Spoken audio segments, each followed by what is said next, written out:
It is Thursday, January 17th, 2019, and this is the MMA Beat Donkeys.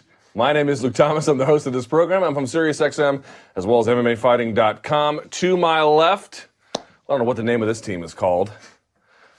Team Achievement. I don't know. I'll take that. Something like that. This, of course, is Danny Segura from MMAFighting.com. At the end, Iceman is here. Chuck Mindenhall, the man in the hat from The Ringer, as well as MMAFighting.com as well. Hi, boys. How are you?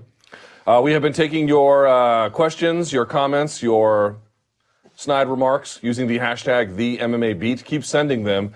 After the show is over, we'll do the After the Beat segment. That is Chuck Mindenhall's favorite segment. And we're going to have a good old time. So keep sending them. Can be about MMA, can not be about MMA. Just make sure that they are one thing that's good. Okay. All right. Boys, I saw you today at the media day. You were the only one that went to the presser, though, right? Yes. I had to do my radio show. You had to take a siesta. Was that the idea? No, I had to write. Oh, yes, a siesta. In any event, we are here. It is now UFC Fight Week with the ESPN era upon us. Now, there's a lot of stuff to get to about this. I guess I want to start here. I have some theories about this, but I don't know how you guys feel. I felt like, especially today, and as each day progresses, you can feel it more and more. Imagine for a second, it's not true, but imagine for a second that ESPN and ESPN2 had similar ratings to FS1 and FS2. Now, FS1 is actually higher rated than ESPN2, but okay, ESPN proper is obviously a pretty important broadcast priority. So I'll say this. Imagine if they were equal. They're not, but let's say that they were. To me, it would still feel different. To me, there is something different about being with ESPN. I think there's some bad parts to this ESPN deal that I've noticed already. We'll get to those a little bit later. Let's start with some of the good. Danny, I'll kick off with you. To me, it feels different. I'll share with you my theories in a minute, but I'm curious if A, you feel that way, and B, if so, why? Yeah, it does feel different. Like, even just going to their site, like recently they took out this long interactive feature that you can go on and like see knockout submissions. I feel like on the Fox Sports era, like, because the UFC has some of the coolest footage out there in sports. Like, if you compare the best, the top footage in the UFC versus the top footage of any other sport, like, the UFC has some pretty crazy things. The Showtime kick, right? Obviously, that'd be WEC, but, like, a lot of crazy things that have happened. So I feel like in the ESPN era, they're starting to use that more. I feel like that's something that was underused under the Fox era, which is good. That's how you bring new audiences. And it does have a different feel to it. And already, like, even talking to the fighters, like, obviously everyone's asking them, like, oh, so how do you feel being on the first card on ESPN? And, everybody sort of has a pep in their step, which is nice. So yeah, it definitely feels different, and you can tell. During the Fox era, it really felt like whoever the Fox players were, they're talking about the UFC, were immediately either part of a UFC cult or they were just being, brought in to talk about the UFC as, like they were part of it.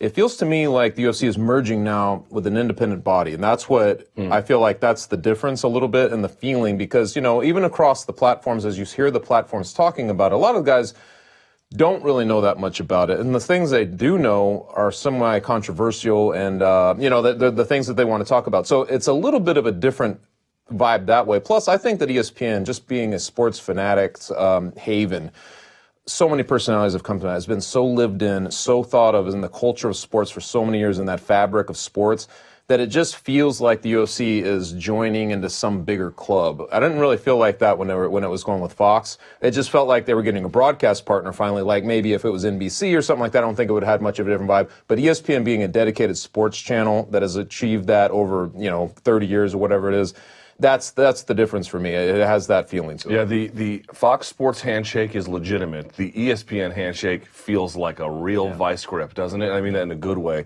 Here was my read on this. I wonder what you guys think of it. I think that part is right, certainly. I think everything you guys have mentioned, I wouldn't take issue with. I would offer this as an additional explanation. Remember, when they made the UFC announcement, they had to turn speed into FS1, and they had to turn fuel into FS2. By the way, this is a little known fact story. I had a pilot that was going to get picked up by fuel right before the Fox deal, which scuttled the whole thing. Oh. Yeah. I'm still your luck, I'm still a little bitter about that. I was like, oh. All right, but anyway, neither here nor there. So they had to create these new apparati essentially from not from scratch, but they had to rebrand it, and no one really knew what it was. And a lot of the content that was created, let's say for FS1, remember Fox Sports Live, done. Remember that show had Donovan McNabb and Andy Roddick talking about soccer? And it's like, why are these two jamokes doing this? Didn't last too long. Didn't last too long, but that's the point, right? So even if you said they had equivalent audiences, which they don't exactly, but even if you could say that, they don't have equivalent institutions, right? SportsCenter is an institution, a faded one relative to its heyday, but still pretty important. Even shows with Stephen A. Smith and Max Kellerman, you may not like it, but First Take has a big audience and has long-standing tenure. I would also offer that I think ESPN has a much more aggressive and complete news gathering, news disseminating, news reporting operation. Fox Sports always felt like we're a TV company with a news skeleton crew. This is much more robust, and you can feel them put their arms around the UFC this way. Agree or disagree? Yeah, agree. Yeah, I think that that's exactly right. I mean, you know, the paradigm for SportsCenter and everything, like they were the originators of all of that, right? I felt like when Fox Sports 1 became a player, they were basically trying to evolve the original idea of what ESPN had accomplished. So where are we starting? You're always going back to the original, and I think that that's the thing, right? It's like going back to the essence or the original, and that's how it feels. All right. So, you have something to add? I was also going to add that like times have changed too. Like, you know, when the UFC entered, Fox is not the same UFC that it is now. And I feel like back then it was kind of like they were going like, okay, well, this is the UFC. And it was kind of like baby steps and like showing all the Fox audience like, okay, this is what MMA is. Whereas this with ESPN, it's just like, all right, you remember how bright-eyed everybody was when they ran that first Fox special and they had the one fight and everybody sitting around the desk and it just felt like this big celebration and everybody was speaking with high-pitched voices and everything like that. I feel like that is it didn't matter what was going to happen with this. Everybody's too jaded to have that kind of response at this point. Yeah, that's true. I mean, it's not the novelty is not there, but certainly you can feel the difference. I do think that is real. Now that takes us to the card itself. Let's sort of go down the line, as it were.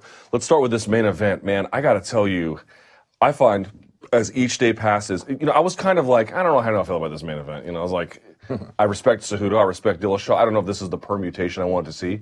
And now I find it absolutely incredible. These two guys, Chuck, have assumed two different roles. Cejudo is the hero.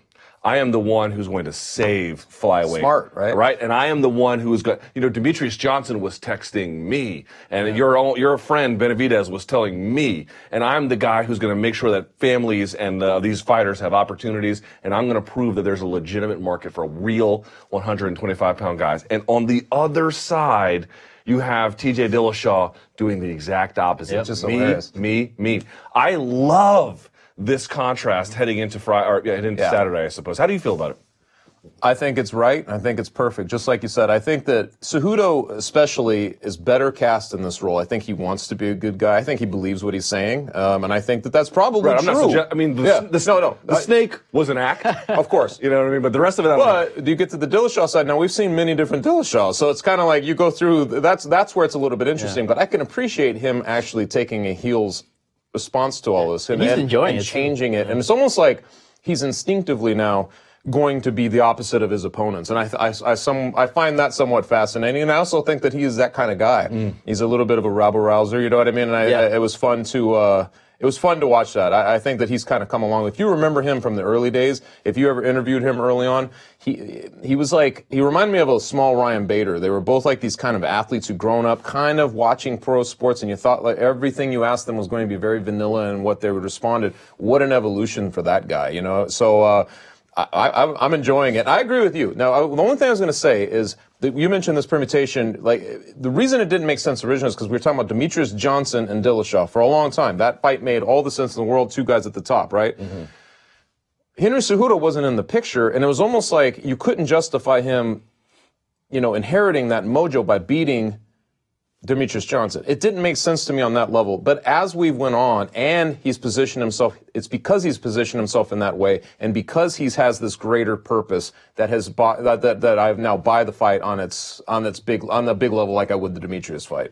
And the trash talk in this build-up feels very natural. It doesn't feel like, you know, you're being, you know, forced to like consume this storyline. It's just kind of Well, slowly the snake coming. thing we should Right, mention. no, but Seemed everything, bad. yeah, of course. Worse But- than the the juice box? I like the snake thing better. But you know, just going back and forth, it just feels very natural in that sense. And honestly, even the snake thing, it feels like very Cejudo-esque. Like him was showing up with It's on brand, yeah. so it feels cool. And also, I don't know if you guys get this sense, but like these two are, I mean, let's not forget, Cejudo won an Olympic gold medal in wrestling, and TJ Dillashaw, everyone's talked about how competitive that guy is, even in the training room. Like I can feel their competitiveness bleeding through their trash talk. Like nobody wants to leave, like, everybody has to have the last word. And they're kind of just going back and forth. And, Cejudo's bringing out his medal, and it's just great. I'm really enjoying it. I think that's a great way to introduce this next point about TJ. I saw a really interesting movie recently. Have you guys seen this? It came out last year. It was in black and white for all but 5 seconds of it. You guys seen this movie, The Captain? No. It reminded me of TJ Dillashaw, sort of. It's going to sound like I'm being mean to him, but I'm not. Hear me out. It's a true story, right? Here's what happens. This private in the German army, 2 weeks before the World War II ended, so before the Allies won VE Day, he comes upon this abandoned car, and in it is a pristine German captain's uniform. And it fits him. So he wears it. This is, again, a true story. They document the whole thing. Yeah. And he walks around, and not only does he convince other Nazi officers that he is a real officer, but that he is on a special mission from Hitler. Okay? And here's the point. Once he becomes the captain, he begins to commit a series of horrible moral atrocities, and he indulges in it. Now, that guy was a fraud. TJ Dillashaw is anything but here's the point I'm trying to make. You mentioned his competitiveness.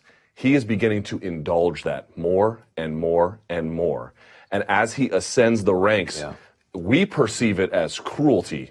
He perceives it, I think, as the essential ingredient to his success. So here he is, Thanos, atop the universe, ready to snap his fingers, but he believes he is doing good for all the right reasons, which is his family. And I think that you mentioned something when we saw Khabib Nurmagomedov at UFC 229. Yeah. You said something to me that stuck with me. You go, that's a cold dude, man. TJ Dillashaw, when he needs to be, is a cold dude. And you're seeing that on full display. I think he tapped into that. It's hard to pinpoint exactly. He's had some rivalries in his day, but that whole Garbrandt situation, they got very personal, and you could see one guy kind of coming off his emotional glue a little bit, which was Garbrandt. I felt like the guy who was keeping centered and sort of smirking through the whole thing was Dillashaw, and he was able to, I think, get in his head, you know what I mean? And I think that he figured something out along that. He also had the encounters with Conor McGregor, and he's watched the UFC. He's a smart guy. I think he probably, I'm not saying he's putting on an act. I think he's harnessed a certain part of him to say, like, hey, I'm going to be myself now. I'm not going to restrict myself. In full. Yeah. Right? Now that takes us back to Henry Cejudo for a second. We mentioned he's pitching himself as the good guy here, as the hero, the savior. So here's the question. We all kind of knew Flyweight was in trouble, right? They're cutting Shorty Torres, they're cutting Jared Brooks, they're cutting all these people. And then they kind of backtracked a little bit, and you thought, okay, well, there might be some life left. And then Dana White today was like, we'll see. Mm-hmm. Did you feel more confident or less confident about the future of Flyweight after today's media day and presser? I feel more confident. I feel the exact opposite. Tell me why. Because when this whole news came out, it was very under like the rug type of thing. Like it was the fighters coming out and saying like, "Hey, look, I was notified by the UFC," and the UFC was quiet. Now Dana White is saying kind of like, "We'll see. Like we'll really see," because Cejudo's kind of turning a bit into a star. Like he's embracing the flyweight division, and not only that, but like he beat Demetrius Johnson, and I think that was key in that decision. If Demetrius Johnson still would have been champion, and then they would have traded him to one for Ben Askren, then you go, all right, well, the champion doesn't really feel like the champion because the real champion's over there, right? But with Cejudo getting that win, now you can say you got the best flyweight there, right? And then now he's out there, trying to cut a deal in front of everyone with Dana White, and he's got this rivalry with TJ, and who knows what happens with Joseph as well. I think the UFC is starting to realize, there might be a little more at flyweight that we didn't notice before. And obviously with Demetrius Johnson, because Demetrius is a great fighter, but he never bought into any rivalries. He was just like, I don't care. I'm just here to fight. So Cejudo's willing to play that game, and we see it with Dillashaw. So maybe there is something. I do agree that I think the UFC has probably started to discover something a little more about Cejudo that they didn't quite grasp before, because I think we've talked about his star potential for a long time, but now you start to see him on, he's very natural. Like I think he did he do the car wash? I know he's on some certain platforms for ESPN and stuff. I've been so busy. I know he's been but he's very natural with it. He can do media across languages. Of course. And to me, I'm like, yes, that's good. Does that translate to the 125 division? I don't know if it needs to. At some point, he is a bigger guy who has missed weight and things like that. If they really wanted to, they could still shut down. Even if he wins this, they could still shut it down and put him into big fights at 135. I don't know if they would do that, but they could. If they really wanted to shut the door on it, they could do that. Honestly, I'm kind of with you on this. I feel like we're just kind of pushing, the walls are closing in, we're just kind of holding them, from closing in all the way right now. But I feel like it's just a matter of time for that division. It also just goes back to the whole TJ Dillashaw thing. Oh, you want me to be the assassin? I'll be the assassin of this division. To the point where did you guys speak to Joseph Benavidez today? Yeah. He felt, I don't think it was an act. He seemed to me legitimately hurt by TJ Dillashaw saying what he was saying. Nobody is affected more than him. Yep. If you really think about it, he has a win over Cejudo. Okay, he's been behind the 8 ball for a long time. Whether it was a bantamweight where he's behind after Cruz losses, he couldn't get back to Cruz. He had no path. He gets the division then is carved out where I think a lot of people thought for him at 125. He goes to 125. Obviously, he wasn't able to beat Demetrius. He's behind the 8 ball again. He can't get a path back to Demetrius. So he's just beating guys. And I know he had the one loss, the split decision loss, but he's beating guys with nowhere to go. Yeah. So it opens up again. It finally opens up again. And now, as it opens, a guy he's already beat, they're trying to shut it down. So you think about, of all the guys it affects the most, it's probably him. Yeah. And also, we mentioned like Cejudo is a big guy. He can move up to, 135 somewhat comfortably, I would say. I mean, he looks about the same size as Dillashaw, and Dillashaw is the champion. Joe B is on the smaller side. So going up to 135, man, that'd be a tough task for him. He was always way out of weight class up there. So, yeah. But, it's a good point. And also, just I thought their exchange today on the presser about you were the guy that was trying to join a union, and now here you are trying to kill a division. It's like, you're damn right I'm trying. That's a cold dude, bro. Yeah. Here's the thing. It's like you can accuse Dillashaw of having the kinds of attributes that in other sports would be considered cancerous. A selfishness to an extreme. Here's the thing. It's not good for making friends or keeping them. It might be pretty good for winning 2 belts. It might be really good for that. We're going to find out. So you can't really knock it just yet. No. We'll have to end up and see. But I still find I find this contrast heading into Saturday amazing. Now that takes us to the co-main event. We had talked about ESPN overall putting their arm around the UFC and how it felt different than Fox Sports. Let's talk about Greg Hardy, not so much him just yet. Did you guys talk to him today? Yeah. I didn't get a chance to speak to him. So I'll say this. Danny, how do you feel about ESPN's coverage of Greg Hardy? How do you feel about their treatment of him? Let's start with the coverage. First answer that question. I feel like the coverage has been done well, but I feel like that they've sort of taken a step back in the sense of like, he's fighting on this card and sort of this is what's up. But nonetheless, it's fighting on the ESPN card. True. It's not really like some other card. I feel like it's being reported as him fighting on some other card when, he's fighting on the ESPN card. And we've talked about like, the controversy with having him and Rachel Ostovich on that. And I'm not sure if the UFC has 100% say on this, but I would assume and I would think that ESPN might have something, and I don't think they've taken out like an answer to that, or something on the PR side of things. It's been a little weird. I haven't seen everything. I have not watched every platform. I haven't seen everybody's conversation about this, but I will say that the conspicuous thing is the lack of conversation or the lack of, I don't want to say caring, but the lack of alarm or the lack of red flags being waved at this, because this is one of the more polarizing fights I can remember. I can't remember a situation where a guy made a room so uncomfortable. There were certain media members today who absolutely were not going to talk to him. There were certain media members who weren't sure how to think of him. They weren't even sure how to package a piece, how did you write about this guy?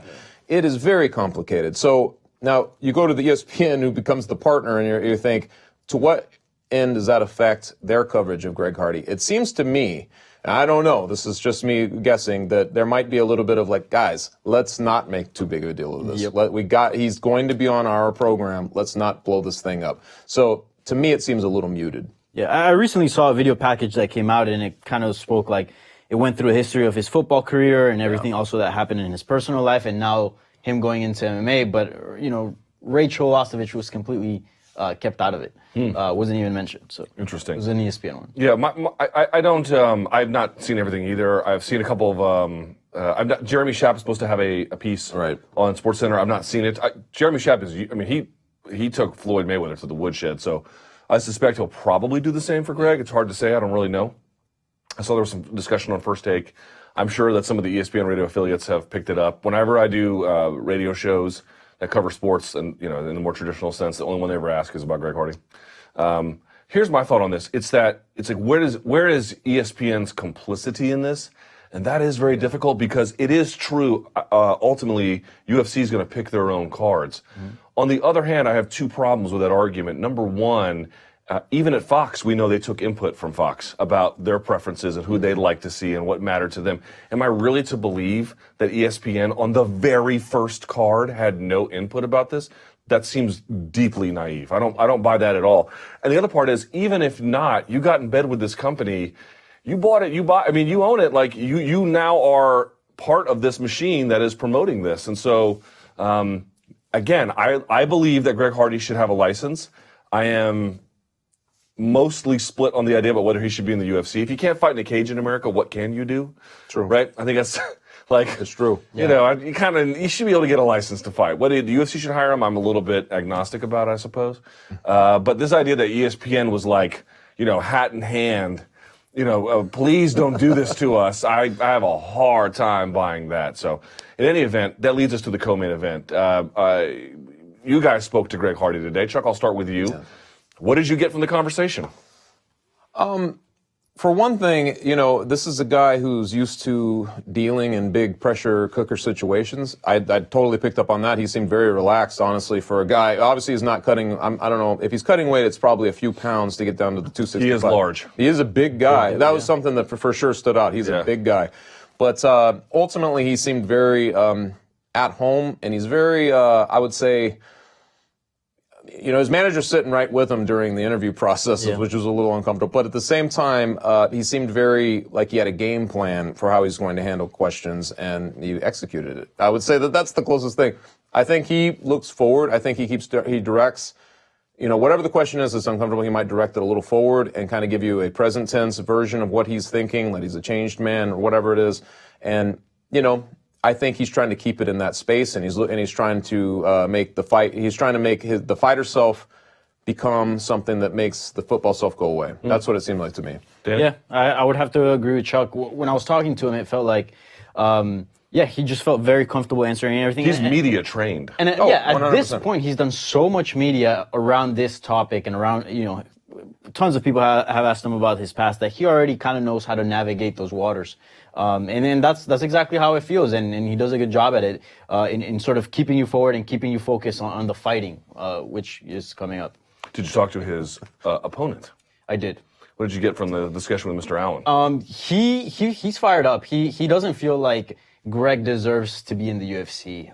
He just out of his status, he believes he's there because he's like, dude, this guy's totally not experienced. And from what I've seen, sure, he's progressed. He acknowledges that Greg has progressed through his 3 fights, professional fights, but he doesn't think he's UFC ready. And he's out there to prove that. And nonetheless, like, this is a big opportunity for him as well. It might be controversial or not, but if he gets a win on ESPN over Greg Hardy, it'll put him on the map for sure. So. I spoke to him very briefly, and the main thing I was asking him is, has he been hearing a lot? Because to me, one of the allures, we touched on this last week a little bit, but is that you have the chance to beat up a guy that everybody wants to see beat up. Not everybody, you know what I mean? There's a big portion of the moralists out there, people who want to see this guy get beat up. And he's in the position to do that. And I asked him, like, have you been hearing a lot about that? And he was just basically like, that's all he's heard about. It's just people wanting him to go carry out what they basically want to see done to him. So a unique position. I mean, this guy would not, he's sitting on the big stage today. They had rows of seats, and then there's one seat on the stage, and that's where he's at. And it's kind of a funny thing. The guy has one UFC fight and it's a loss, and here he is, basically sitting above everybody else during that part of the scrum. I don't think you can compare this 100%, but in a way, it's kind of like the Kimbo Slice, Seth Petroselli, where when Seth won, it was like, oh, he was the where they labeled him as like the Kimbo Slice killer, yeah. Kimbo killer. So it kind of feels like that way. Like if Allen is able to achieve that, he'll be that guy who beat Greg Hardy, because it's vastly intriguing too, because he's also the most credentialed guy that Greg Hardy has fought by a country. Oh yeah, and that's what I'm saying. If depending on how the fight goes, but if Hardy goes right through him, you have to almost wonder like, how will this play? I feel like this is uncharted territory, really, because we have not seen guys with that kind of past, I guess, that I can recall. Maybe you guys can recall it, but not a guy who's a name like that with that kind of checker pass who comes in the UFC, and how it's, how we treat him as he goes on, if he keeps winning. Yeah. It's a whole different ballgame. So it'd be very interesting to see. Just talking to media members, though, it's such a polarizing figure that I feel like it's going to take a long time to thaw out media, much less fans. I feel like a lot of the media is just like, absolutely not. Yeah. And there's some guys that go into the UFC like that have a big name, and you can tell they're kind of just going in to get like a one and done type of deal thing. But like when you talk to Greg Hardy, he has planned like a long career. Like he's like, oh yeah, in 2019 I'm gonna win this amount of fights and I'll be knocking on the title. Like he's in this for the long run. What's interesting to me is, imagine Greg Hardy had never played football and the domestic violence situation he went through was identical, right? In other words, part of the reason why we know so much about his case is because of football. But there are guys who fought in the UFC who had multiple offenses. That is an excellent point. We wouldn't even know about it. We just think he's a new heavyweight. We would know nothing. I know. We would know nothing, or basic details that got reported in like the county register. So to me, it's like, I bet he feels like, dude, I'm no worse than any of these guys. He thinks he's turned the page, and that's going to be that. I'm going to be interesting to see how that one turns out. So we go down the card here a little bit. Another fight you mentioned, let's sort of go to it because there is a connection there. Rachel Ostovich taking on Paige Vanzant. I'll talk about Paige Vanzant in a minute. Let's start with Rachel Ostovich. She is coming off of a win, but she's got a mixed record. Lord only knows the baggage she's dealing with, and I don't mean to besmirch her effort. In fact, I find it incredibly praiseworthy. Nevertheless, Danny, that's a heavy yoke to pull, man. All the stuff she's dealing with, she seems game. Yep. What read did you get talking to her today? You know what? Something that I asked her was, everyone has asked her, like, how hard has this training camp been? But, like, can we forget that sometimes MMA and sometimes martial arts is sometimes therapeutic, and sometimes it's good for people when they're dealing with things outside and, from outside things. Yeah, but that quickly? Yeah. That's a lifelong scar, bro. It is, but, like, Late she was November. telling me, like, what would I have been doing? Like, sitting down at home in my couch, just constantly thinking, like, this has given me an opportunity for me to invest my energy, everything that's going on, into this, rather than just staying at home and just dwelling on this problem. And look, she's also sending out a good message out there in the sense of, like, this is not going to hold me back. This is not going to put me down. I'm going to continue with my dreams, continue with my career. And, she seems game. And also, like, Paige Vanzant, she's getting an opponent that hasn't fought in, a year, about? Mm-hmm. Coming off 3 losses, or she has 3 losses in her last 4 fights. So in a way, she is getting a favorable matchup in the sense of, like, she's not getting somebody that's super active, right? That's super healthy. Paige is also coming off a big injury. So, I'm talking to her just made me a little less concerned about, her where she is, her state going into this fight, because she seems very game. I am worried about her because you go through something like she did, and it's almost like her life has changed to such a degree. It became so public in weird ways that she never expected, that her identity changed through her fight camp, which is a completely hard thing to even fathom, in a 2-month span. But here she was, basically taking the biggest fight of her career on a big platform as far as she knew, and going against one of the UFC's commodities, a chance to really do something, and show up. And then she gets to fight week, and basically, I think most people know her name because she's on the same card with Greg Hardy. This is a whole, and what happened to her, essentially linking them. That's a really weird thing. I'm not sure she's wrapped her mind. I know she said the same thing to me too. Like, she's been able to focus on the fight. It's given her something to look forward to. She could have backed out of the fight. In fact, we thought she was going to. She was back on the card. I mean, I can't recall anybody having a fight camp like this. The only thing I can say in her defense is that you're not sure just how invested Vanzant is at this point. Like, because she's had so many other. Yeah, I disagree. Do you really? Mm-hmm. We'll see. Okay. I hope I'm wrong. Right. But I will say that that's my concern with Vanzant is like she's only 24, but she's been doing a lot of other things outside the octagon. True. I just want to see if she still wants to be doing this. Right. Yeah. In fact, she, I think, quite correctly observed this week that part of the reason that this fight is important is because it would be a message that she deserves to be in the UFC. Yeah. I think that's pretty good, actually, self-analysis. Let's talk about her for just a second, because here's my read on. I spoke to Rachel Ostovich today as well. Man, I get the therapeutic thing, and I do think it's probably true as a short-term push through to this end. But if you think about the ingredients you need for success in the UFC, this is about the worst setup possible to get there. Like, think about it. You're asking her to go through this incredible. Did you guys hear the video of her being beaten? No, I never did listen. It is not fun. It is awful to listen to. Yeah. You can hear him attack her, right? Jeez. And scream at her and tell her he's going to kill her. And it's super, pardon my language, super fucked up. Yeah.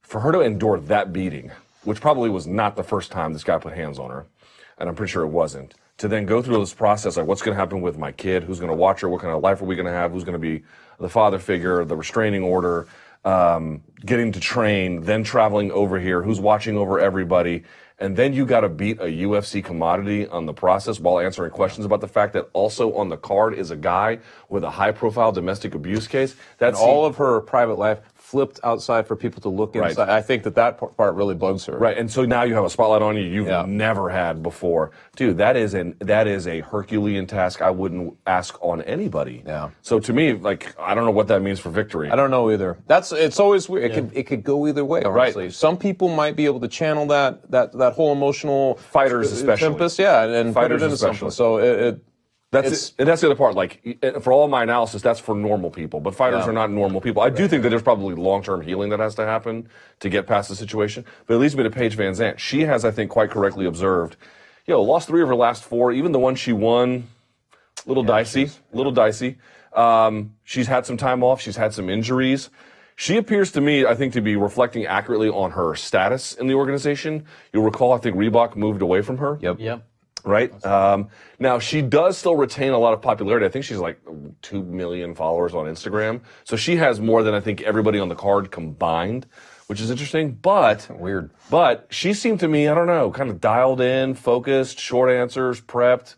Wasn't really worried about Rachel's baggage, more about the task at hand. Did you get a chance to speak to Paige Vanzant? And I'm wondering... No, I didn't, but I've seen media done about her. And, I do agree. She seems very focused. And I feel like that's something that she realized through everything else that she's done outside, in the previous years. Right now, she's married to a fighter. And she moved to Oregon as well, where, you can see, all the videos that she posts. She's constantly training. And she looks very happy. She looks like she's at a good space. I think she's pretty focused, and she knows her back is somewhat against the wall. It's in her best interest to be that way because as a fighter, she has the unique juxtaposition in her life. This pretty blonde girl who fights for a living, right? So other areas in Hollywood and whatever love this because it just doesn't make sense. If she's not a fighter anymore, I'm not sure where her distinguishing markers are at this point. So it's almost like she needs to think about being a fighter because I think that that's the essential thing that she does.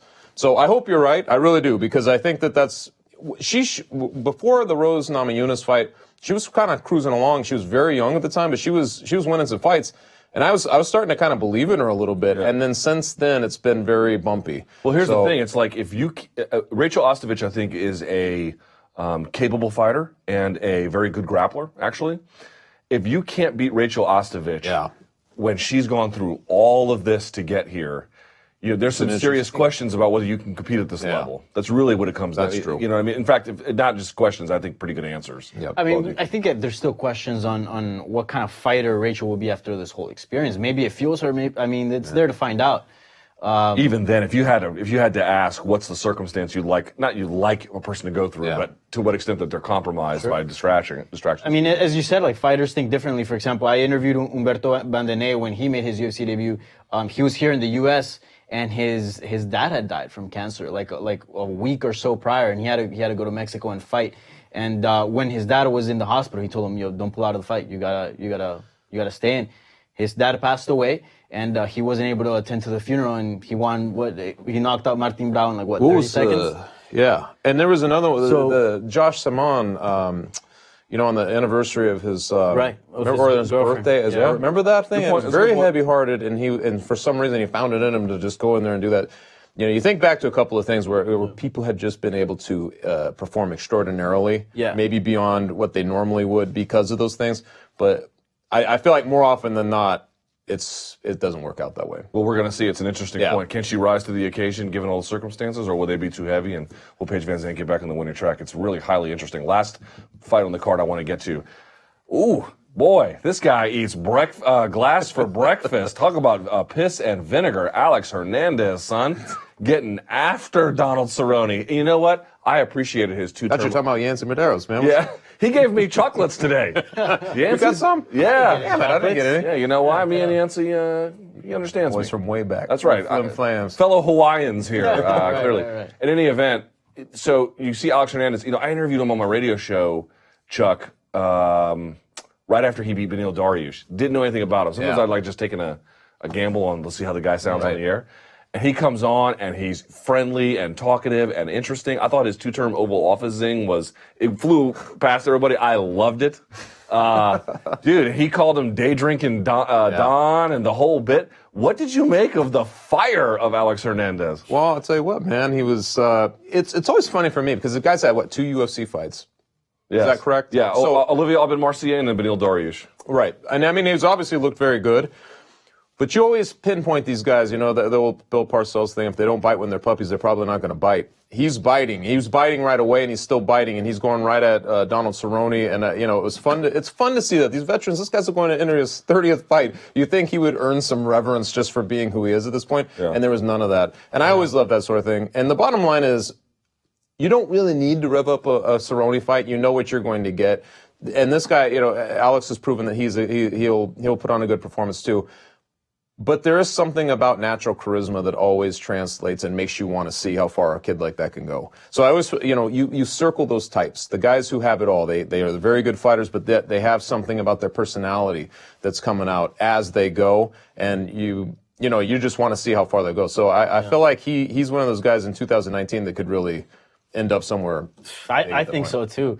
I was just listening to him and I'm like, Jesus, because sometimes you hear some guys just talk and you can tell it's just like the Conor McGregor era, and people are just trying to force things and say things. His came natural, right? And not only that, but I really like, and this might sound super messed up, but I really like the fact that in some ways he's kind of disrespecting Cowboy Cerrone, because every time a young kid is put in a situation where they're fighting, this veteran is always like, oh, I respect him so much, but I'm going to try my best. He's like, yo, I don't care. I'm going to run through him. Like, dude, Cerrone almost never... So either Cerrone and his guys are usually like, hey, man, how you doing? Buddy. Or there's a little bit back and forth and Cerrone doesn't really partake. He was a little... He was going back and forth, and he was feeling it. There was some emotion in there. Oh, yeah. And I was like, wow, when's the last time you see Cerrone? It doesn't happen too often where he's actually getting riled up. Yeah. You're in the room next to me, and all, they're going on about this. Oh, I was and Hernandez had things to say back. It wasn't like he just had like things written down like a one-liner. No, he was flying on the spot. And that's exactly what you want from a young contender. Like, I was looking at Dana, actually, when Alex was kind of saying it, he had a bit of a smirk, like, okay, like, this guy might be something, right? Yeah. And I feel like the UFC has seen that. Like, the UFC is great at picking these things out, and that's why he's been treated as a main event somewhat at the open workouts. He was there. He's obviously he's at the main press conference, and he's not at these scrums. Exactly. I mean, obviously they're putting him more in the elevated position there. Yeah. I don't know Alex Hernandez's life, and I'm sure he has trained very hard for this. He may have had a number of hardships he's had to overcome, but on some level, he feels to me like, again, I'm being very clear, he's probably had a lot of difficulties to get through. But there's something about, was he 25? 2014, yeah. There's something about an athletic 25-year-old dude where life hasn't really beat the balls off of them yet. Like everybody's told them and they're full of everybody rage, told them that they're not invincible, but they still suspect that they're invincible. They still kind of suspect. All you olds don't know me. That's exactly right. And dude, it is fun to watch because in the end, I don't know how far it'll take him, but it could take him past Donald Cerrone, right? Like he's a dude. you beat Olivier Marcier and you knock out Beneil Dariush in 1 round. You're doing something right. And it also just brings me back to this point now about Cowboy. Cowboy, they gave him Darren Till. Cowboy, they gave him Leon Roberts. Cowboy, they gave him now Alex Hernandez. They're not trying to usher him out, but boy, Cowboy has probably picked up on the fact that they're giving him the young 20-year-old studs. What does that say about Cowboy in his career at this point? That he should be more selective in how he picks his fights. I mean, he just seems to say yes too eagerly or something. But I give him credit for that because he is everything he professes to be. He is. I mean, he's a bad man who I don't think really wants to turn down fights. But he also, every time you think he's done, we've sung his eulogies a little bit, saying this could be it for Cowboy, and then he beats somebody like Mike Perry in this last one. He's had a couple of those fights where you think he's on the brink, and then boom, he beats him. So I mean, do you put it past him to beat? No. I mean, it feels like one of those fights that you could see either guy. I still think he's capable of beating anyone, not a champion. Yeah. And props to Don Cerrone. This is something that I wanted to ask at the presser, but I didn't get a chance to. A lot of fighters of his stature, his position, his name are just holding up, and that's why we see all these divisions clogged up. He's not. Yeah. Right now he's kind of picking fights like we saw him trying to pick the fight with McGregor and a few others, right? But at the end of the day, those don't come through. The man wants to fight, whoever it is. So I hope he gets I can appreciate that big for sure. Payday at some point. Yeah, the guy has always had a profligate's control of money. Like he goes out and buys. You know what I mean? He's always buying boats and doing all these crazy things. And for a long time, I think he was supporting his lifestyle by just going and winning a fight and a fighter of the night or whatever. He was supporting a crazy lifestyle. I think as he's kind of gotten older, he has learned to probably put some of that money away and not do that. But you'd like to see him get like a nice big payday at some point, just given his tenure in the fight league. Yeah, certainly. And also the new facial hair. Do we like the Cerrone goatee? Cool. Sure. He's one of the few guys who can rock a goatee, I feel like. He has appeared in so many different forms over the years. You could go back. He's had like 5 different looks. And all of them are still turn-of-the-century bank teller. You know what I'm talking about? I like his vibe, some Red Dead Redemption vibe. Yeah, it's a good one, too. Very, very, very, very quickly, Danny, I'll start with you. Any other storyline from this card? Give me one caught your attention.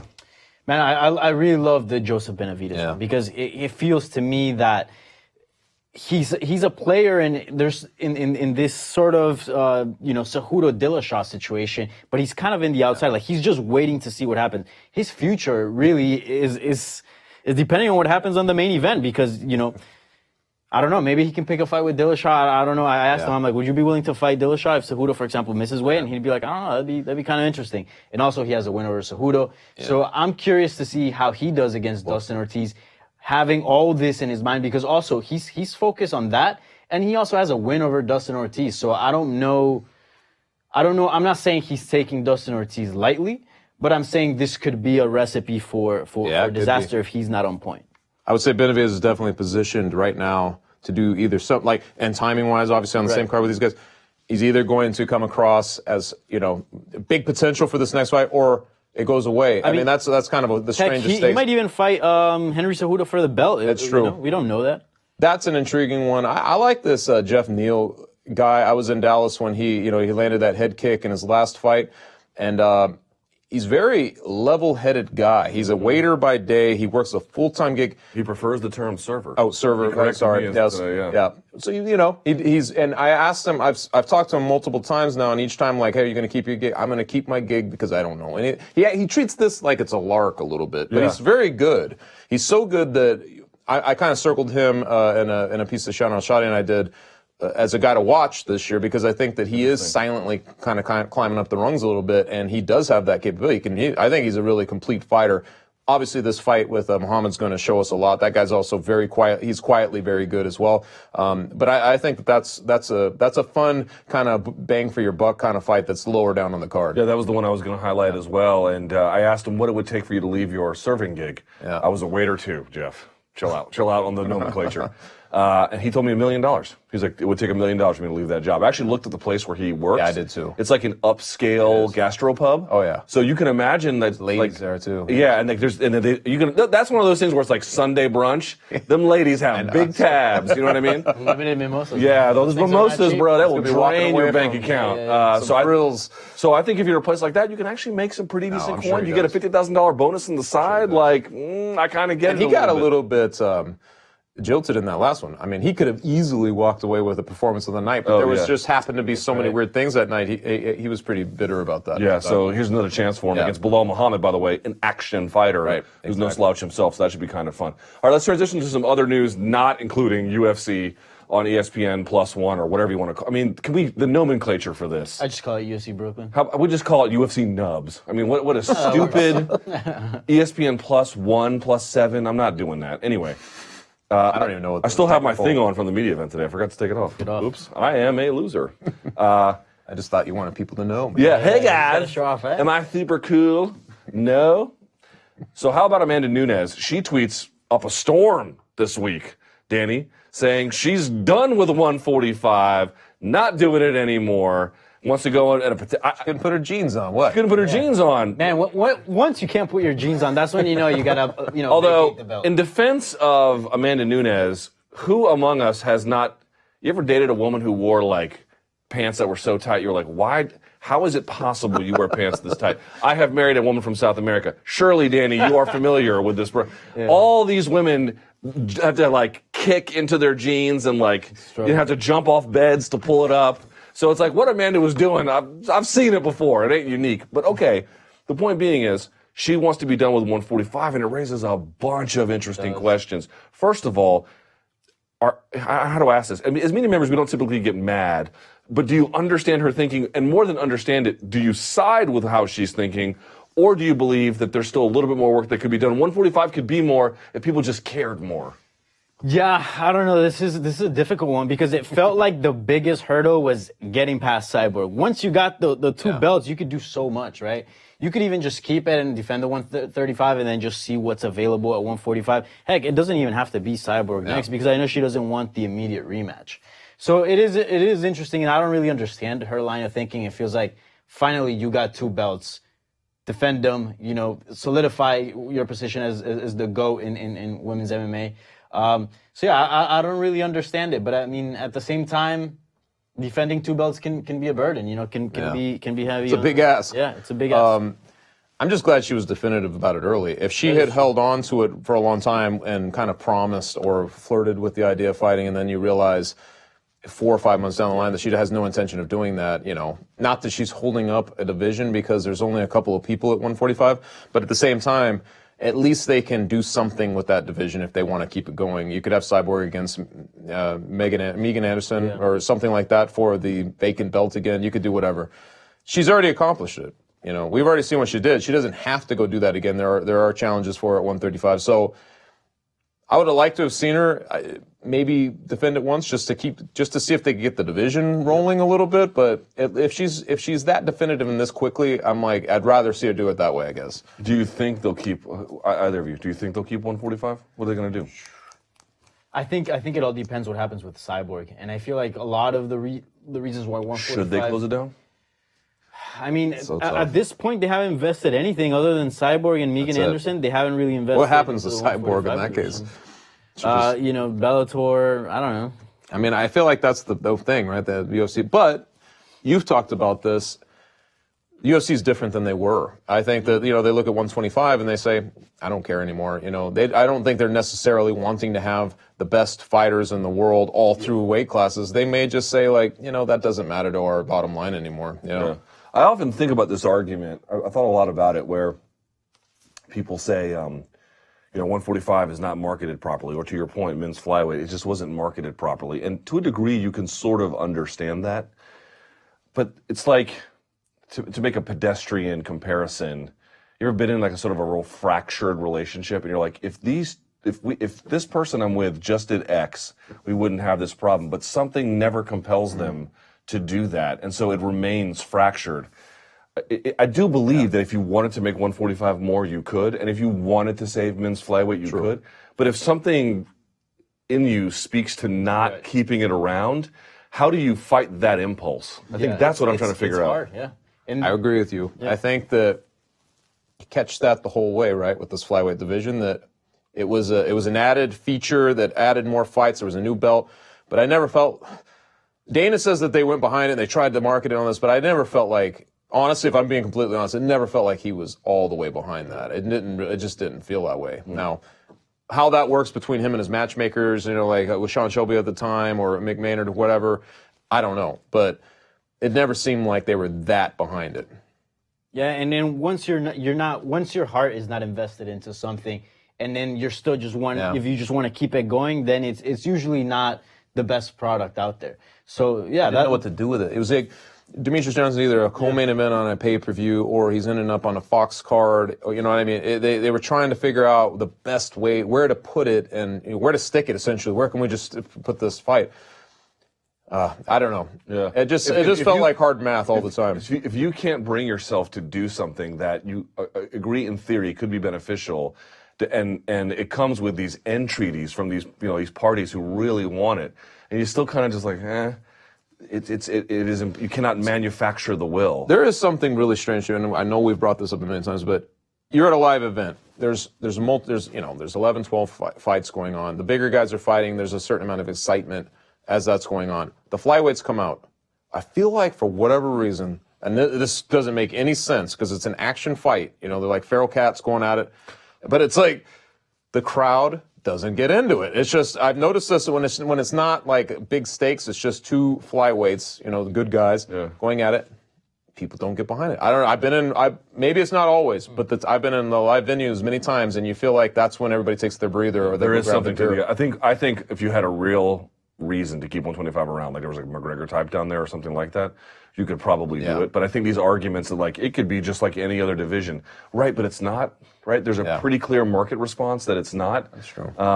And the fact that it hangs at the end of the weight continuum, it's like, well, so does heavyweight, right? But heavyweight, like bad heavyweight's still marketable. Think about that for a second. Like dog S heavyweight is still very valuable. Junior Albini. Right. Well, hold on. Kimbo Slice was not very good. I love Kimbo. I miss him every day, but as an elite athlete, no, he was not. And it was a huge market. Why was it? It's that chance for that knockout, or it was in for whatever reason, aesthetically, he's fighting in these alleyways, and then all of a sudden he's fighting in a cage, and people are just glued to this. It's never been the case for the flyweights. No. Whatever. There's not one guy who was kind of the wall breaker. No, very, very quickly on this. When she said she was going to 125, did y'all think she was trolling? Did you buy that? I don't know. Anybody who says that, I always think they're trolling because that's a huge difference. There is a you see it with Dillashaw and I guess now with Nunes. There is a champ arms race going on. Somebody wants to be the first champ. Have you noticed that? Yeah. And I think that might be like in her mind. Oh, because champ now is overplayed. Yeah, champ. What are you now? You got two belts? Yeah, loser. I thought for sure Conor by now would be booked into something like that. He probably tried, but God only knows. I don't really get it. Very, very quickly, there were a bunch of fights announced this week. Chuck, any of them stand to you as any favorites? Oh, I mean, Gaethje against Barboza. I mean, how do you pick anything else? How do you pick anything else? Leon Roberts fight's good, but I was like, that fight when it was announced, you just sit there for a minute and you just think about it. You're like, that's crazy. Any Gaethje fight, but then the way Barboza fetches those kinds of fights out of guys anyway. I don't remember who Leon Roberts is fighting.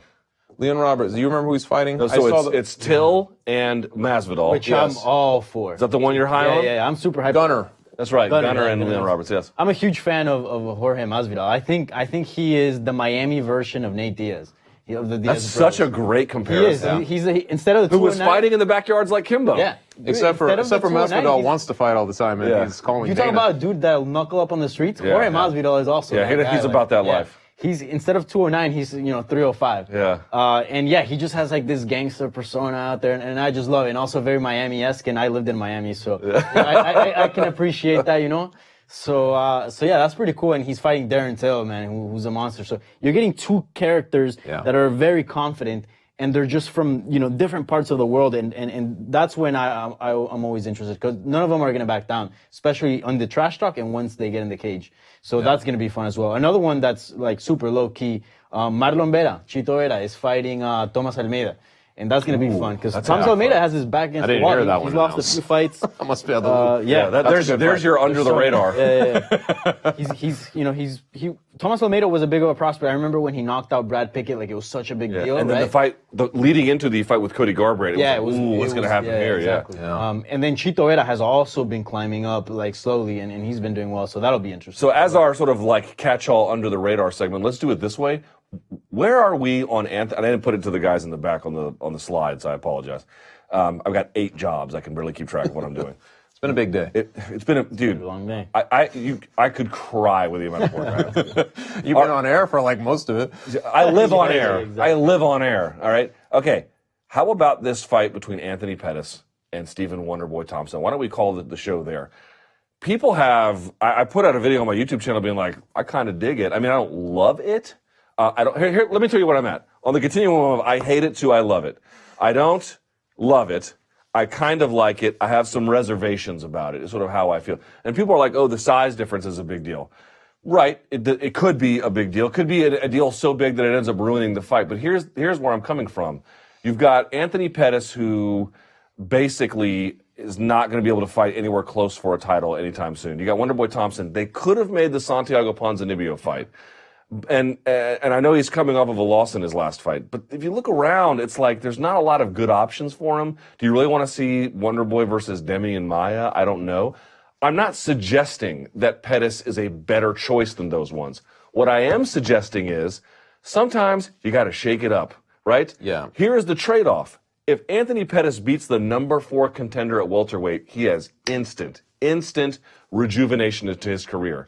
But if you're Wonderboy, you might be saying to yourself, okay, well, I beat a guy who's never fought a welterweight before. That's not that great. However, he is much smaller. My size will make a big difference. My style against his style will make a very big difference. This is a manageable task. The fans will like it. I could curry favor with the UFC. Why not just take it? On that level, again, I'm not saying that's the best choice. I'm not saying it's, oh my God, it's so great. I don't know what the revulsion is about. No, it shouldn't be. I mean, like you mentioned, Anthony Pettis really is the one with really nothing to lose in this scenario, and I think he's got a dance partner in Wonderboy. They're going to bring out almost a, it's like an improvised, freelancer's dream. Like these guys are going to be doing stuff in there that it's kind of fun to think about, right? So a fun fight. You start with that, a fun fight. I remember when Brandon Thatch was going to fight Vincent Henderson, and it seems so weird because you're like, wait a minute, that shouldn't make any sense. Right. But it was done on short notice, remember? Yeah, but it was like, as you were thinking about it, like, it got more and more fascinating all the way up until the fight. It just became fascinating. What's going to happen? Then Vincent Henderson wins that fight.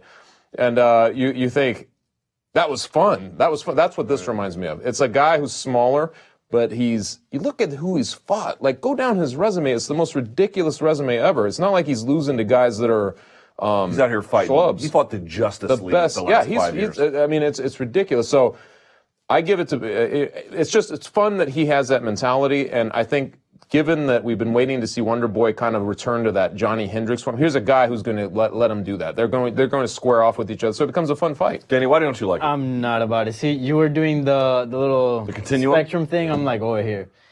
It just, I mean, Anthony Pettis was a guy that technically made featherweight. He made 146. Well, he killed himself to get there. No, he fought Charles Oliveira, right? I understand, but it nearly killed him. Okay, but nonetheless, like there's people that are nearly killing themselves to make 155. He's still not a big lightweight, and Stephen Wonderboy Thompson is a pretty big welterweight. So he is.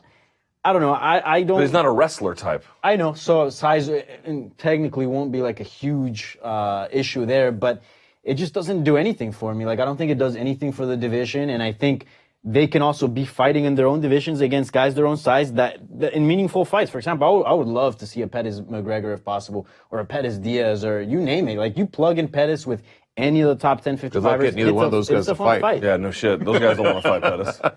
But I would like to see them. I mean, I don't hate it. I'll watch it. I'm sure it'll be fun, but I'm just saying it's somewhat of a dead end. Like, it doesn't go anywhere. I don't see Pettis having a career at 170. He's not a big dude. I see him getting this fight, and if anything, going back to 155. Fair enough. I don't hold it up as the best choice. I would never make that argument. But these guys are kind of stuck in their divisions. I think they're just looking for an alternative. You get unstuck by taking fights and getting W's, you know? But if you're Anthony, I think your argument might be more like, why doesn't Wonderboy take it? Because if you're Anthony Pettis, why wouldn't you take it? You beat Wonderboy. You beat the number 4 guy in that division. You are already in an amazing spot at that point, and you're better off than you are at lightweight at that point. Sure, but look at the line. Oh yeah, then he'll get smashed. Of course. No, the interim champ doesn't even get the title shot. There's a long line, so he'll probably have to pick another fight or 2 before he gets anything. So. Something to think about. I suspect that Wonderboy will win, and I suspect he'll be the betting favorite. Consider something for a moment. If Pettis wins, does that meaningfully move the needle and prove that you should have a 165-pound division? Something to think about. Yeah, I mean, I've always been down for that one. So have I. No, in that sense, we're all on the same page. But I think if he beats him, they might say, well, maybe we can make a division in between. Feels like a matter of time. It does. Yeah, I feel like that's coming, 2019. I know. Last thing on this, I asked Bilal Muhammad, I was like, what's the headline going to be for you this time next year? He goes, Bilal Muhammad will be in a 165-pound title fight. Oh. And I was like, What we're thinking. It's like another guy just like that. All right, so that's the regular portion of the beat today. We kind of burned through a few segments there pretty quickly at the end. But we are not done. Oh no, ladies and gentlemen. Iceman Mendenhall has so many gems for you in this next segment. It's called After the Beat. We've taken your questions, your comments using the hashtag the MMA Beat, and we're now going to get to them. So don't go anywhere, because After the Beat starts right now.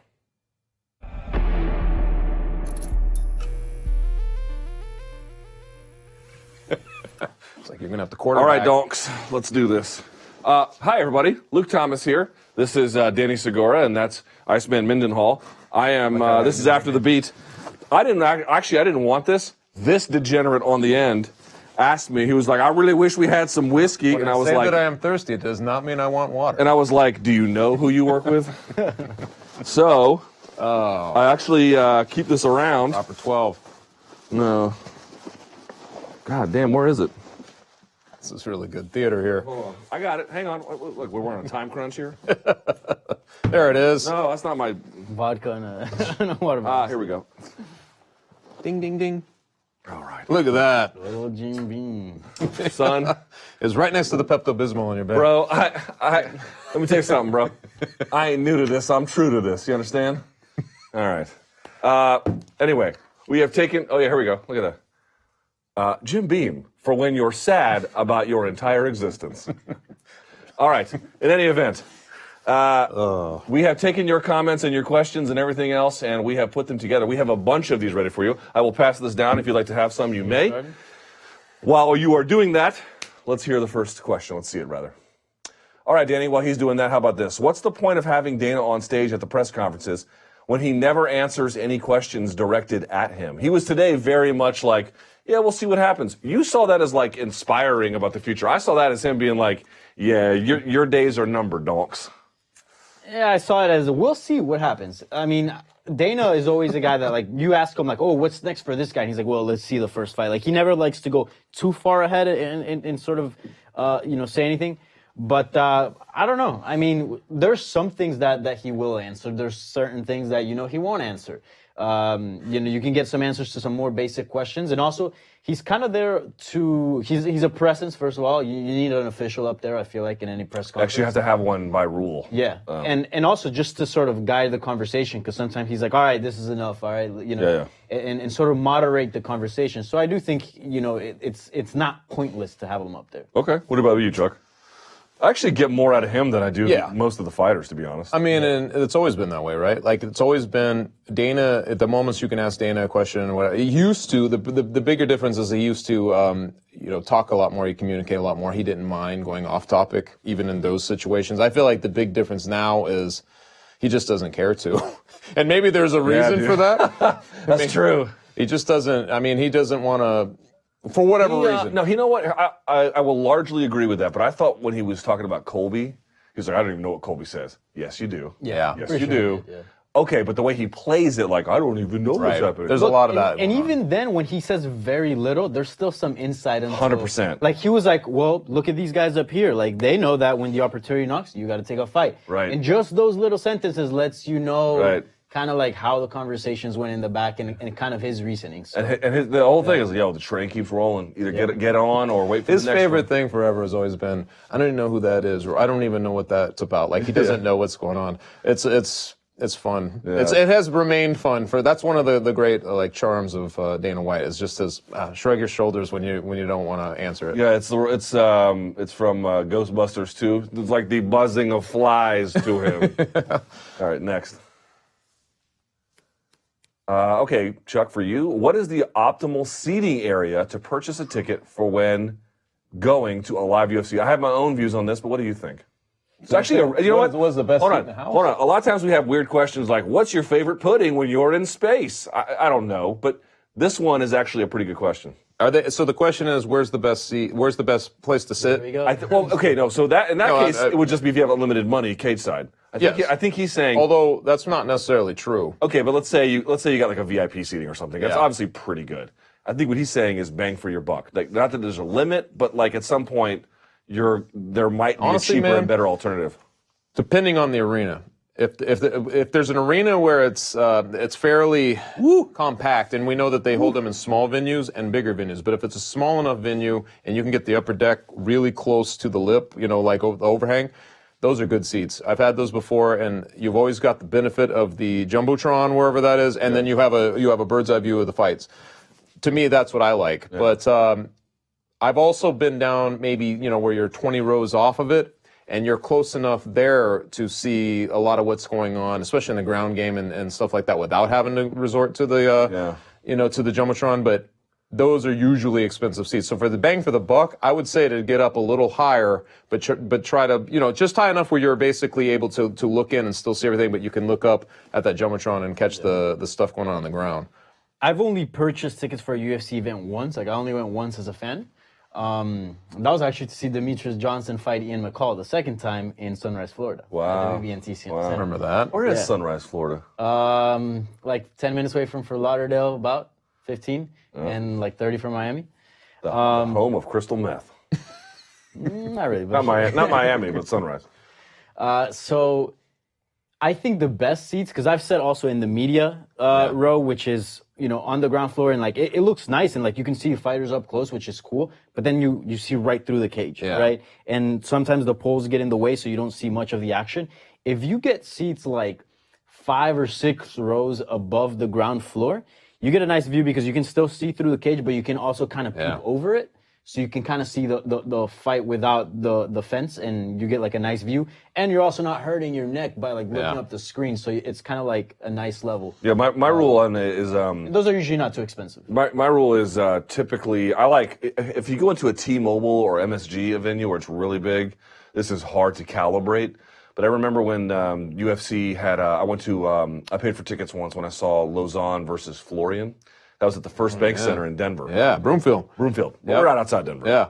And when you have those like 10,000, 12,000 seaters, I always say get eye level with the top of the cage. Yeah. Right there. And there's one of the perfect. smaller arenas. I've been in that arena, and that's one of the smaller arenas I was talking about. Like those, I feel like you really can't go wrong. If you're I always elevated tell at all. people the smaller UFC shows. I mean, they may not have all the big, John Joneses and Brock Lesnar's. Yeah. But the bang for your buck is great. The intimacy is great. I think it's better, to be honest with you. I think too close is worse. Yeah. Like if you're too close, if you're within distance where Khabib Nurmagomedov can fly off and kick you, you're too close. Yeah.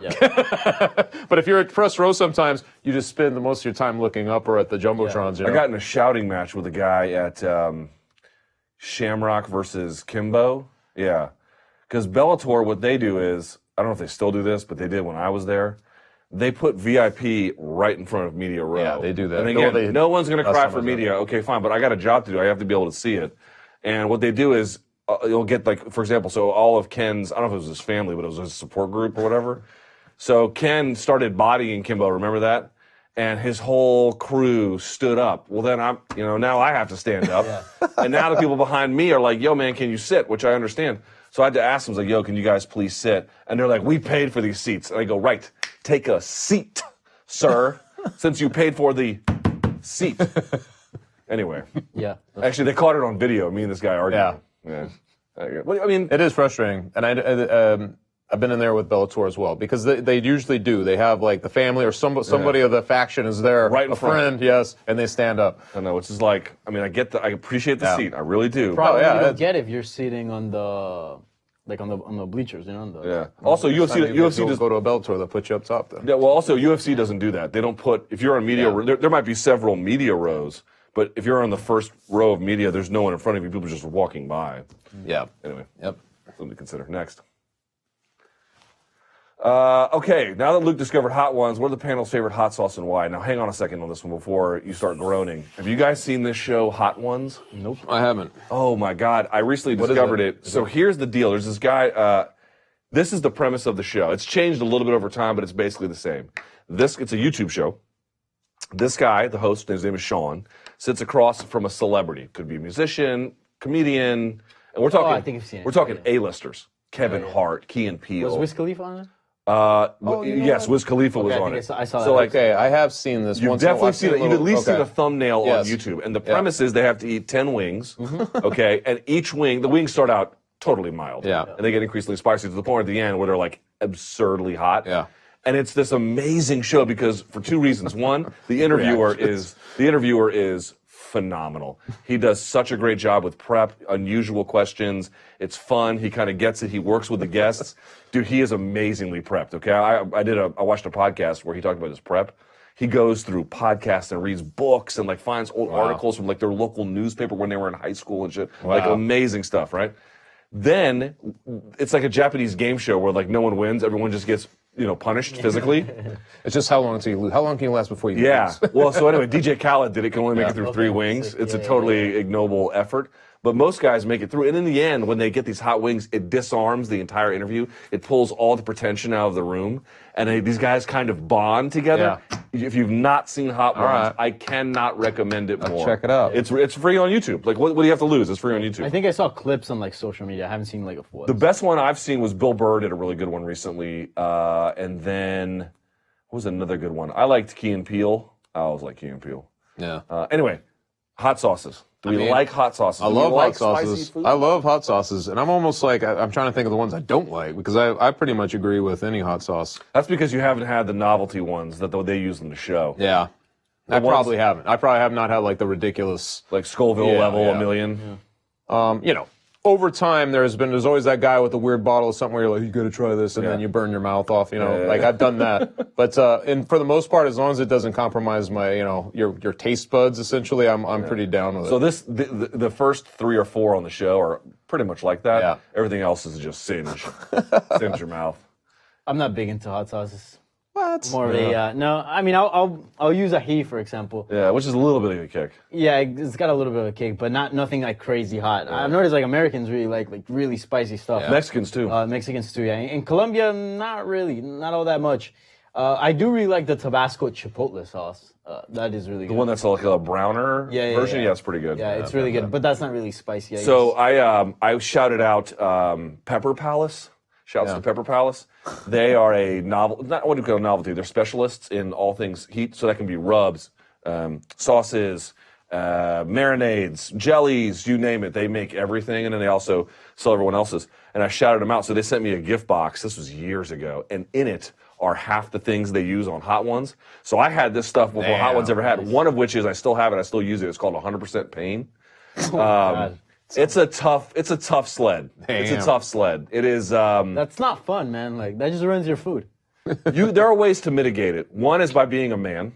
Right. I'm teasing. Two is like, for example, there are ways to like mix in, different oils or dairies to soften it. But I like all the hot sauces you like, and I like 1 degree more. Yeah. I like a little bit of punishment, but I don't go to the point where I'm like, well, you see these guys and dude, they're like hallucinating and pouring sweat. I'm gonna have to check that out. I like a little bit of a runny nose. That's what I like. Yeah. You know what I'm saying? I understand that.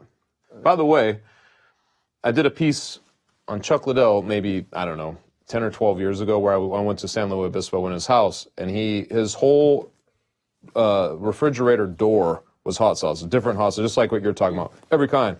And I was like, you like hot sauce, huh? And he was like, Yeah, and he starts just opening them and like dumping them in his mouth. Just one after the other. Wow. Damn, look. Just dumping them in his mouth. Cejudo. And some of them were really hot. Like I tried a couple of them and I was like, that's Wow, ridiculous. man. So you called me the Iceman. I was like pointing out the real Iceman is like. Here's the more important he is- question. Why would you put hot sauces in a fridge? I don't know. He had his whole door. Doesn't that make- the whole All right, thing. so I own the Tabasco Chipotle one. I put it in the fridge. Why? I don't know. I just feel like I Do you should. not realize if you left it out, it would stay good for an extraordinarily long time? I never looked into it, I guess. I mean, you put ketchup in the fridge. We're learning a lot. I do not. No. Oh, really? Nope. I just It's consider it a filled- sauce and... Do you buy Heinz? Yeah. So if you buy the organic kind, I can understand it. If you buy Heinz, it is filled Actually, with preservatives. I'm not sure which one I have. I'm pretty sure Mustard, it's I don't put in there. No. Huh, That's interesting. Milk, yes. Wait, milk's supposed to go in the fridge? Yeah. Oh, shit. I'm just saying. You guys are like, hey, here's my car battery. Let me put my iron in here. Here's my dog. I don't know, I just my put dog the- goes in the fridge. I'm just saying. Americans put a lot of stuff in their fridge. Yeah. That you remember, my mom was from Lebanon, so we grew up with like, I don't know, slightly different sensibilities. And her argument was always like, do you not realize what's in here? It literally does not need refrigeration. Like, put the things in the refrigerator that need refrigeration. Yeah. I don't know. Hold on. I think I'm pretty sure, like, those ketchup says keep refrigerated after opening. No?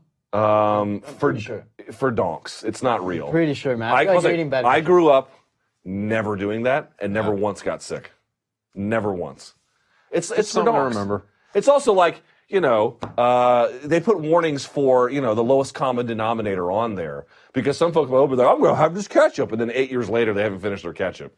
But most of us eat like normal humans and, cycle through our things in a relatively important timeline.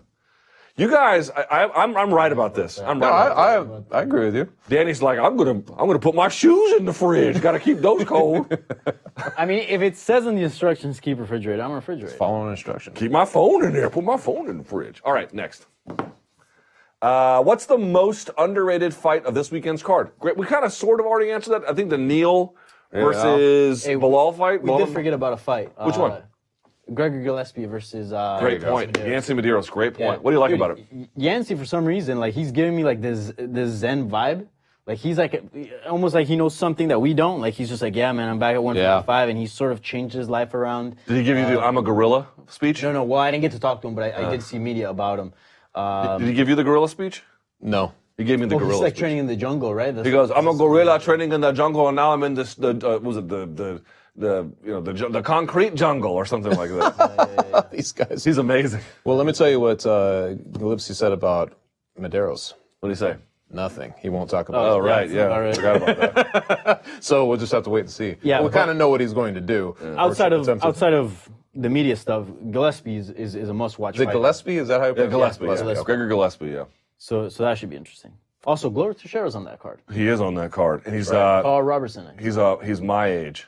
I asked Teixeira, because I get a little bored at these media things, because it's always like, you don't ever get the real version of the guy Yeah. or the lady, whoever. Sometimes you do, if they're like willing to play that, but a lot of times these guys are just willing to like hit a clock. Through the time. And I asked him, I was like, are you the guy at parties who sings? I asked him this. He was like, no. And I'm like, are you the one that dances? He's like, no. He goes, I am the party storyteller. Apparently Glover says his favorite thing to do is, Weird. he goes, I'll have Jameson. He goes, and now proper 12. He told me that. Okay. And he goes, I have more stories than anybody. I'm the guy at the party people come to spin a Interesting. yarn. Yeah. I would love to I hear would some of never this have stuff. thought that, to I be know. honest. Dude, can you imagine? He's trained everywhere. Yeah, dude, he's an old school. And he was guy. old school guy too. His gym is 5 minutes from my house. Is that right? Yeah. In Connecticut? Yeah. Ah, that's right. He moved that Bring thread. him I out forgot about that. Yeah. a bottle of proper 12. I have to do that now that he's going to what's tell me up. a Now that story. you know Yeah, he yeah. knows Now that he stories. can tell me a story. Man in the Hat has a feature. Man in the Hat has a He feature. told me to come right? train. Story I'm like, you don't time wanna with see Glover that. Teixeira. Dude, and also he said, look, I'm 39, headed to 40. If I'm going to be something in the sport, it's got to be now. Yeah. So he was very. I didn't even ask him about it. He just sort of. I mean, that guy has been so close so many times. So and he's still beating good guys. He beat Serkinov and Jared Cannonier. I know. Jared Cannonier just went down to middleweight and smashed through David Branch. Like, it's amazing. Oh, right, that's true. Forgot about that. Huh? So I thought that was kind of cool. All right, next. Boys, what is your favorite aspect of your job when it comes to covering MMA professionally? Who wants that first? well, What is your favorite aspect? I enjoy just writing. I like just doing columns and things like that. Getting up basically and knowing what you want to say and doing that. That's still the most fun I have in this job. That's no joke. I really do. I enjoy that. I would say it is a different job. Sometimes I kind of forget that. And I feel like a lot of people's jobs are kind of the same thing over and over every week. With MMA, I mean, the news cycle in MMA, we know this, it's insane. So I feel like we're always doing something different. Whether it's, covering an event or just news breaking or even doing this show or something, we're always mixing it up. So that's fun. Keeps you on your toes. Speaking of hot ones and Bill Burr, he made a point. He got his helicopter license. And someone asked him, he was like, this is Bill Burr talking. Bill Burr said he had done really poorly in school. But so he was like afraid, oh, am I going to fail? Because flying a helicopter involves a degree of physics and mathematics, I think. And he thought he would do poorly. And then it turns out he did really well. And he goes, my major lesson there was like, if I'm into the subject, turns out that I can apply myself much better than I thought I could. I grew up where academics was a priority. I don't quite share that same history, but I developed a life around it, around MMA, and I like continuously trying to develop a level of expertise about something. I'm not suggesting I've attained it. I just mean there's a certain. You guys ever seen the documentary Jiro Dreams of Sushi? No. So it's a documentary on Netflix. There's this dude. He's got like 2 or 3 Michelin stars. All he does is make sushi, and he's made sushi all of his life, and he's teaching his sons how to make sushi. And he makes it not the same piece every time, but it's sort of not many of them. Mm-hmm. And the key is to get it absolutely perfect, and he does it day after day after day. They say it's the if not the best sushi in Tokyo, some of the best. And his whole argument is life is about this. It is about waking up every day and not treating it as monotony, treating it as a chase for perfection. Yeah. And that sort of had a big impact on me. It's like, I'm not suggesting I'm Jiro. That's not what I'm in. That's not the point I'm trying to make. But that I would like to believe that I could have the same, I don't treat it like a treadmill. I treat it like a rope pull to the top of it. And I had so many diverse interests growing up that I've focused on something and made a life around it. To me is the best part. The guy pouring Jim Beam saying it's not like Jiro. Right. So. Yeah, well, I'm not as, Jiro doesn't know anything about this rot gut. Next, please. As it's subscriber-based, what will we use to gauge the success of an ESPN event in terms of viewership? Now, isn't that a good question? The answer is I don't know. Yeah, I don't know either. I don't even. If they don't release the number, it's like Netflix put out a bunch of Netflix was like 40 million morons liked Bird Box. I don't know. Right? Yeah. Okay. Well, we know stupid people like Bird Box, and there's a whole lot of them. Still haven't seen it. You know what you have missed? Nothing. You have missed. Keep the blindfold on. You have missed low-hanging cinematic fruit for idiots. Is what you have missed. All right.